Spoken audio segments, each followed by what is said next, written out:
Pro Group Management. Workers' comp that works for you. Is a news channel presentation. Welcome to the Monday edition of Nevada Newsmakers, another hot program on tap. Andy's got the rundown. Sam, people may want to keep a pen or piece of paper available this week as we talk about the ballot questions. Today we begin with ballot question 9, the one on marijuana. We have Bob Fulkerson and Dick Gammick, and they're on the hot seat. And then we're doing something unique. We're going to take a look at the story behind that adoption ad in the Attorney General's race. Yes, Sam? Today, an ad is on the hot seat. That's a first. Well, on our pundit panel today, Greg Ferraro on the right, we have Chris Wicker on the left, and political consultant Jim Denton along, plus Andy and myself. Don't miss 1 minute of the all-new Nevada Newsmakers. It's coming up next.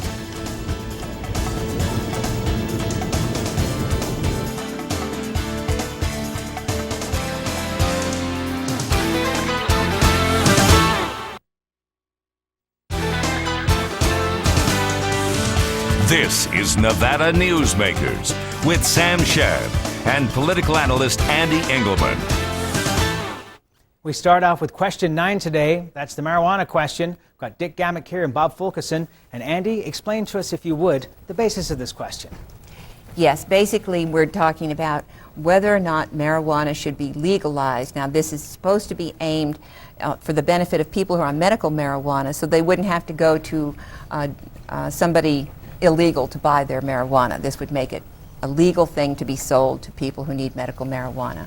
Did I summarize that more or less correctly? And I want to clarify that Bob Fulkerson is here representing Nevadans for responsible law enforcement. That's correct. All right. Well, I think we had planned, but it's not planned that you're representing. And Richard Gammick is, of course, is the Washoe County DA, and he's opposed to ballot question 9.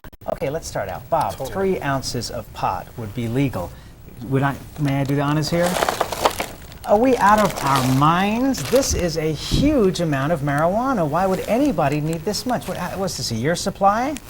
Well, it's all a matter of perception. I heard the drug czar, John Walters, on August 14th on National Public Radio, said that the initiative covered relatively small amounts of marijuana. So it's all a matter of perception, especially considering you go down to any liquor store and buy enough Jack Daniels for the whole Green Bay Packers.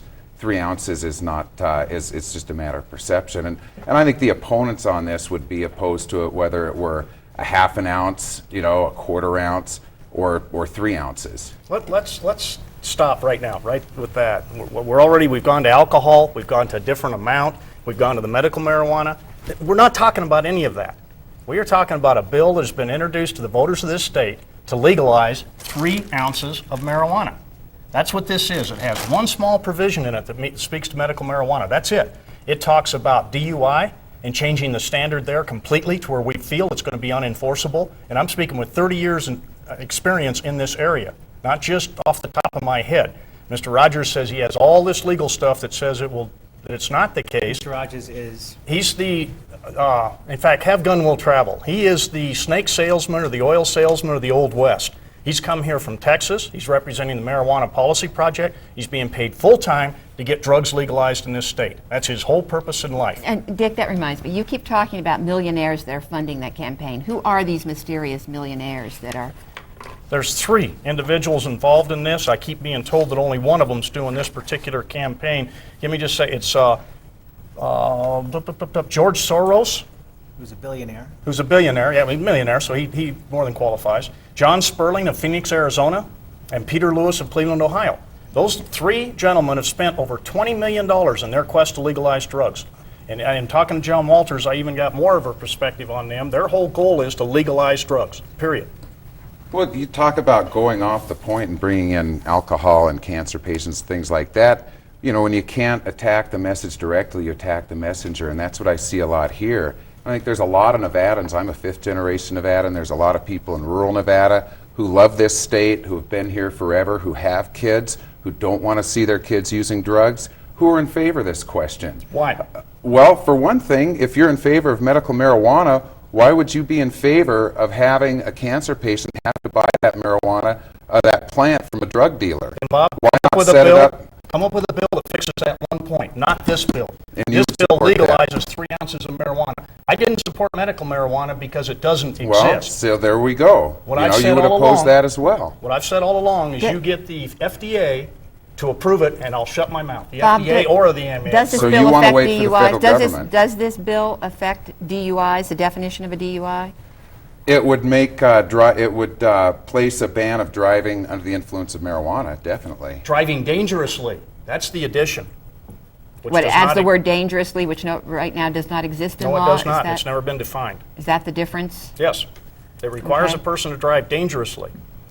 But it would allow them to drive under the influence of marijuana? Absolutely not. You cannot drive under the influence of marijuana in this state. This would not change that. Show me It would that in the ban bill. smoking marijuana in public places. It bans selling or giving marijuana to children. Basically the same things that are on the books today, except it making it legal to possess up to 3 ounces of marijuana. Do we have any idea of the percentage of people in the United States, say over the age of 30, who have smoked marijuana? I've heard up to, I don't know. But Inhaling or not? It is a significant population of people who would otherwise be law-abiding citizens, except they smoke marijuana in their own homes. And that is one of the big things that one of the big obstacles we've had to get over. This is not the marijuana that people used to roll and do a little doobie back at Haight-Ashbury and some of the other things that went on back 30, 40 years ago. This is 10 times stronger in THC content. I just saw the statistics from Clark County, and 35% of their violent crime cases, including domestic violence, now involve marijuana. We never used to see that, because it used to be a mellow drug. People do their little doobie and go about their business. Now it's getting into a lot of violent crimes. Well, Dick, we do have people, though, who medically do use marijuana. It is prescribed by their doctors. How do you propose that they get their hands on it if they can't legally buy it somewhere? See, right now, that's another problem with it. It's still against federal law. This Well, isn't but this legal. is Nevada. We don't always follow federal law in Well, Nevada, it's still against so- federal law. That's number one. Number two, what I have said all along, Andy, and I'll say it again today. If the AMA, which says do not legalize marijuana, that's their policy, and the FDA, the Food and Drug Administration, ever come up and say it is a drug, it is good for people, you can use it, here's how we dispense it, they ever do that, I'm out of here. I mean, we do it with a lot of drugs now. Dick, why are we not having a testing program in place? The AMA also recommends that we do a lot more research into this, and I've been saying that all along. Go through the proper channels to go through the testing and what needs to be done. Why that's not being done, I don't know. I mean, generationally, this debate has been going on for, what, 100 years? I mean, there was a point where it was legal, then it became illegal. There have been instances where, what was the crazy movie? Reefer Oh, Madness. Reefer Madness. That showed all kinds of crazy situations going on. I have not heard, you referred to the violent crime down in Las Vegas. I would love to see some statistics, on that to back up your argument. I'm not saying that I disbelieve you, but I would just like to see some statistics. I have observed people who have smoked marijuana, and I have never seen anybody in a combative or violent stage unless they were trying to get into a 7-Eleven and attack the Twinkie section. But as far as, on the other hand, there are other drugs, including alcohol, that are far more, cause far more violence, I would say. But I think that this is a drug that a lot of people in this country have tried in one form or another, whether it be 20 or 30 years ago or currently, and aren't we in a way opening up the debate and forcing the medical business to take a look at this seriously, and the FDA to take a look at this seriously and discuss it? I'm hoping we are. I'm hoping we're going to the FDA and the AMA and the rest of them, do a lot more research into it and go. One thing that keeps getting skipped in this whole medical marijuana discussion is Marinol. There is already a prescription drug that has been approved that is available for people to take that combats most of the conditions that we're talking about with marijuana. And if you But you talk don't hear to about Marinol. cancer patients who take Marinol, they hate it. They can't stand it. Then and get this they stuff smoke approved. the marijuana. They don't stay as stoned. They are able to. It increases their appetite. Is Marinol a pill? Yes. Yeah. Dick, how many cases have you prosecuted in the last year for marijuana? Just straight, somebody caught with a joint? That I can't answer for you because we've tried to pull that up and we're still building our computer system. Well, for the most But part, I can tell you the this. police departments and DAs across the state are not going to go through the whole court system because they caught somebody with a joint. Oh, no, Unless we there got was drug an- court, Sam. Drug court is where we defer most of these people that are into small amounts of drugs and stuff to try to get them cleaned up and become productive citizens. We got 3 drug courts in this county. We've got drug courts in Las Vegas. We work in that direction. But one thing that has been thrown at us again and again and again by the proponents of this bill is the number of officer hours that are wasted and the number of people that are in prison for just marijuana. Frankie Sue Del Papa, the Attorney General, just came out last week against this proposition, and she tells us out of the 100,000 people who are in the Nevada State prison system, 2 are there for marijuana. One was found an habitual criminal, and the other one we sent because the 6th time the judge says, that's it, you're going to prison. And guess how many arrests there were in 1999 for marijuana possession? 3,742. Throughout the state? Throughout the state. Cool. Last year, over 10,000 man-hours spent in prosecuting marijuana. So it is a significant time of law enforcement resources that could be spent in going after more violent criminals. Those are out of the state of Nevada records. I've never seen the source for those stats. I'll get them to you. Because we don't keep the hours that we prosecute, so I don't know where they came from. Okay. I really question the base of that. I know it's not just you, Bob. I know the organization has been touting those. I'd like to see them. I think it's going to be an interesting debate statewide when we go to the ballot, because medical marijuana passed pretty much overwhelmingly. It'll be interesting to see whether this quantity, which is a substantial quantity of marijuana, is passed. About how many joints does that It depends. It depends. If you roll them really small, you can get, 500. If you roll them big, about 4 packs of cigarettes. If you're Cheech and Chong, you get 2. I mean, that isn't the point at all. A normal rolled cigarette, a joint, you're looking at 90 to 120, and even Mr. Rogers agreed with me on that one, because I've seen it done. I've seen 250. They are getting smaller. And 500, you got little bitty ones. So the number isn't the point. The point is 3 ounces, as you pointed out, Sam, is a lot. Well, I think it's going to be interesting to see what the good folks of the state of Nevada who did pass the medical marijuana bill, whether they go for a quantity this size or not, and we'll find out on Election Day. Thank you both for being here. We appreciate it. Thank you. Thank you. Thanks, Bob. And take that back to the evidence locker. There are people eyeing that bag. Not me. And we're going to take a break. We'll come back and we'll take a look at a campaign ad that is very interesting right after this.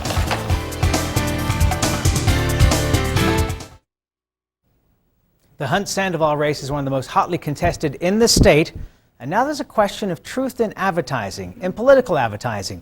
We'll take a look at this with Ande Engleman and our pundit panel. Take it, Andy. All right. This all started 4.5 years ago when a couple approached a well-established agency here in Washoe County to adopt a baby. On June 24th, 1998, they received a baby girl. 17-year-old girl had given birth to her and signed her over to this adopted couple. She named the father, and the adoption agency immediately started looking for the father in order to have him sign off and terminate his parental rights so that people could go ahead and adopt the baby. When they approached the agency, which is contracted with the state, the agency said, "We will handle all the legal work for you." And the parents took that to interpret it to mean they didn't need their own attorney, that the agency would look out for their rights. That's not the case. As a matter of fact, in Nevada, if you go to Chapter 128, you will find that legislative intent says that everything must be done to keep a natural family together. It's not easy to terminate parental rights. The search started for the father, and in October of that same year, they finally turned the case over to Brian Sandoval, who was one of the many attorneys that the adoption agency uses. And Brian Sandoval started his search for the father. In December, the parents approached Brian Sandoval and said, "It's almost 6 months. Can we go ahead and file a John Doe termination of parental rights?" Now, that's a filing in family court that says you don't know who the father is and you don't know where he is. Obviously, Brian couldn't do that because they did know who the father was. January 7th, then, of 1999, Brian found the father. He's 22 years old, was living in Montana, living with a girlfriend. They had a baby also. And the father decided he wanted the baby. So the father comes to Nevada.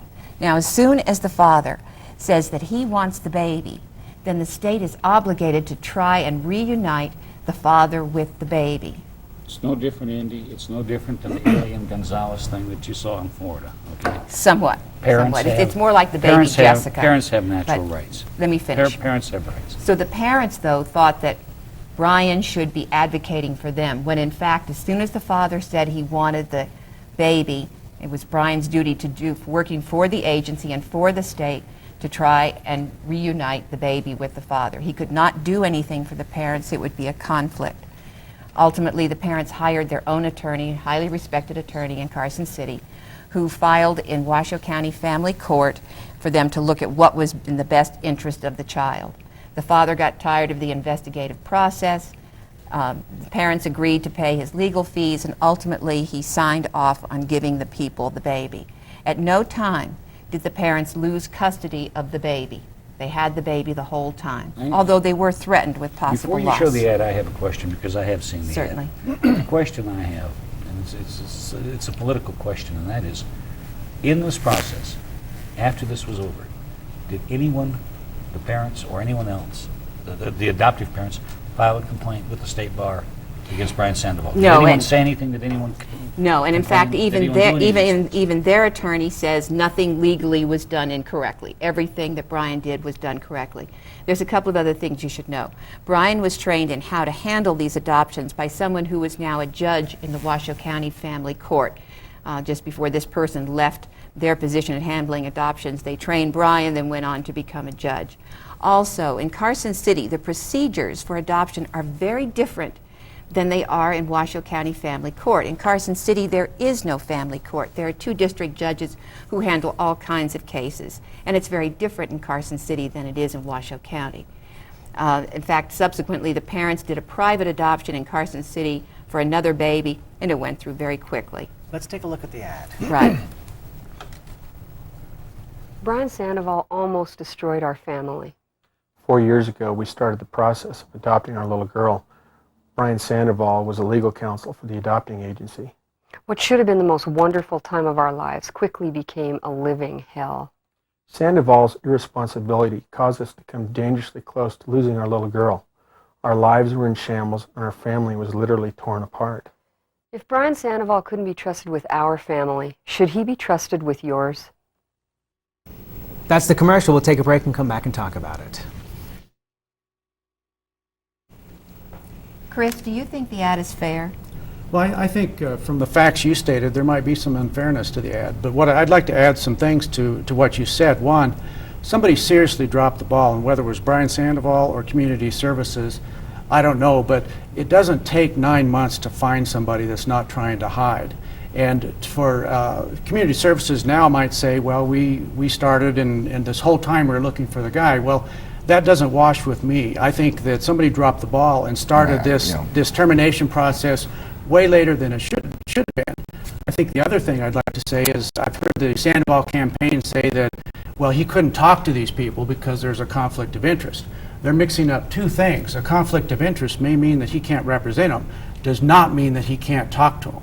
And he could have talked to them and explained the whole process to them, and maybe we wouldn't be here today. I don't know. But somebody dropped the ball there, and I think Sandoval should have talked to him. Okay, One last thing I need to say is that I'd like to see the same scrutiny applied to Brian Sandoval's ad where he accuses, in his Meet John Hunt ad, because there's so many misrepresentations in that. I'd like to see the same. Look, I think this topic warrants intellectual discussion. The fact of the matter is, this political spot is intellectually dishonest. It's baseless. It tries to raise an issue and frighten people when the man simply did his job. And you're connected to that. I'm a consultant for Brian Sandoval, Well, but I'm I've not- never I'm not seen a connected. political. I'm not I've never seen a connected political either. ad as despicable as that one. But I think the ad is very misleading. I think the ad is negative. I think the ad is a disservice to people having to vote in this state, is what I think. You know, in Okay, I politics, need I think to this is a clarify Hail Mary pass. that Brian did only have the file from the first beginning of October, and they found the father January 7th. So we're talking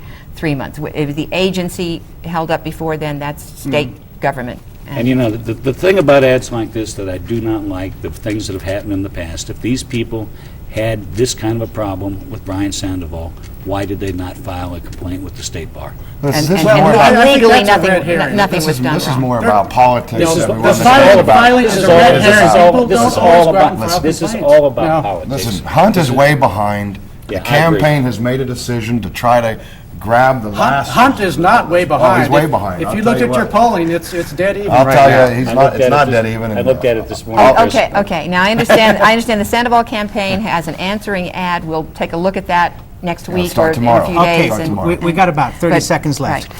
I went through this. This is the sample ballot for Washoe County here. and it took me 2 hours, and I'm an interested party looking through the whole thing. Are people going to bother to read this thing, and what is going to happen at the polls? You got 10 seconds apiece. Quickly, the further you go into the ballot, the fewer people are going to vote. I think it's a shame that it has to get so long, but people, that's their job as citizens. They need to read it and vote responsibly.